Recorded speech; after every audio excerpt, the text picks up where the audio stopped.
All right, this is the last Pena that I have from my buddy Cliff up in Alaska. As I mentioned in other videos, he sent me his whole Pena collection, and it's been super fun. This one is the Pena Raptor front flipper. There is no pocket clip. It's kind of a weird, not a weird, but it's an odd shape-ish. And it's a front flipper. So it's everything I shouldn't like about a knife. Yet, there is something very cool about it. Now, this one, you can, but you can't really front flip it this way. I mean, it works, but it's really made to front flip with your index finger. And it's super satisfying. It is a fun, fidgety knife that's on ceramic bearings, so you better move your finger out of the way. And it's just a very cool custom knife. Now, there is no pocket clip. Would I just drop this in the bottom of my jeans and call it a day? Maybe. But this would be really cool as kind of a box opener or utility knife around the house. Now, this is getting... This is like a $900 plus knife. Is that really what the average person is going to use around the house? No, it's not. Having expensive knives, owning expensive knives has changed me. And I've talked about that before in my Grail videos. It's a hand rub satin, CPM 154. Now I'm kind of like, $500, $700 knife, no big deal. Give me one. $1,000 knife, sure, I'll carry that around. Yeah, it's got some scratches, whatever. It's changed me, and it's really weird. I'm not like a knife snob because I also carry around this Kubi, which is like $50-$60, and I use the heck out of it. So I'm not really a knife snob, but I do appreciate craftsmanship and quality. And Enrique Pena has amazing, amazing craftsmanship.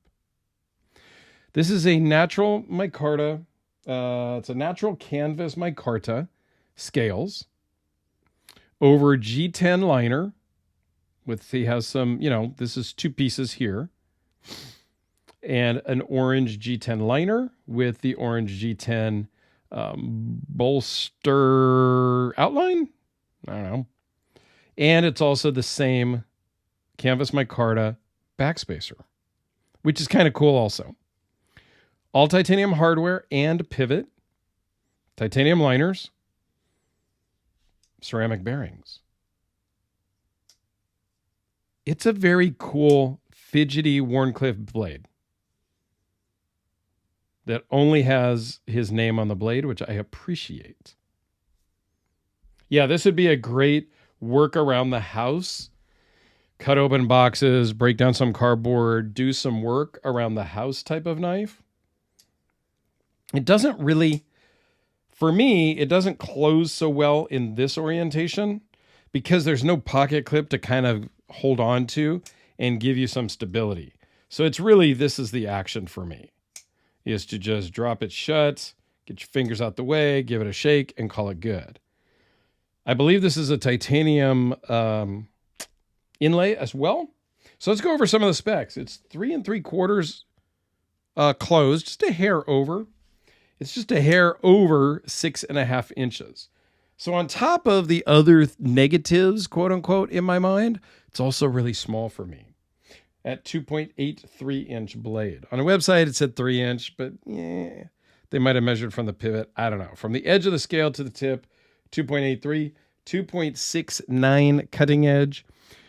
Really thin behind the edge, 0.016 with a blade thickness of 0.117.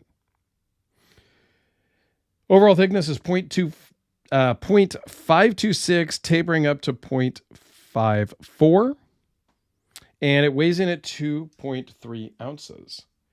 This is a super it's just fidgety and cool. And I like it for that reason. It is super sharp.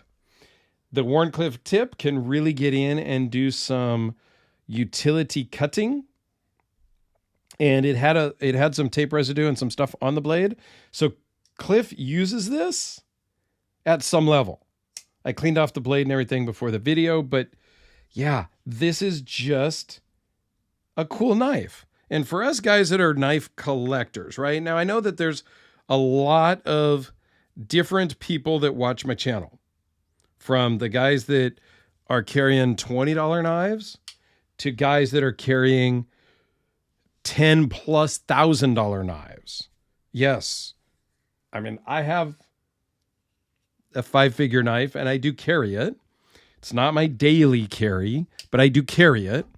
But I have friends that have multiple 5-figure knives and that is all that they carry, and they use them, and they are, yeah. So I have a whole range of people that watch my channel. But I think as you start to move up in the price range, you start to appreciate the craftsmanship, the quality, and everything else, right? And then you don't really want to carry the budget stuff anymore. Not that there's anything wrong with it. This is the VC Edge interface. Not that there's anything wrong with the $20, $30, $50, $100 knives. We just have, I don't know, evolved a little bit. And so for menial tasks, we will pull out, a $400 or $500 knife, because that's just where we're at. Same thing with watches. I might be becoming a little bit of a watch snob, because really I only wear my Omega and my Rolex for the most part.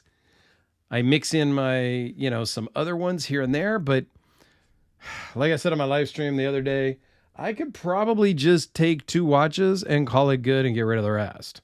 I don't know. Not quite there yet, but maybe. We'll see. Anyway, please go check out my Pena playlist over here. And since I mentioned the live stream, go check out the live stream channel over there. We'd love to have you join us. Thanks a lot, everyone.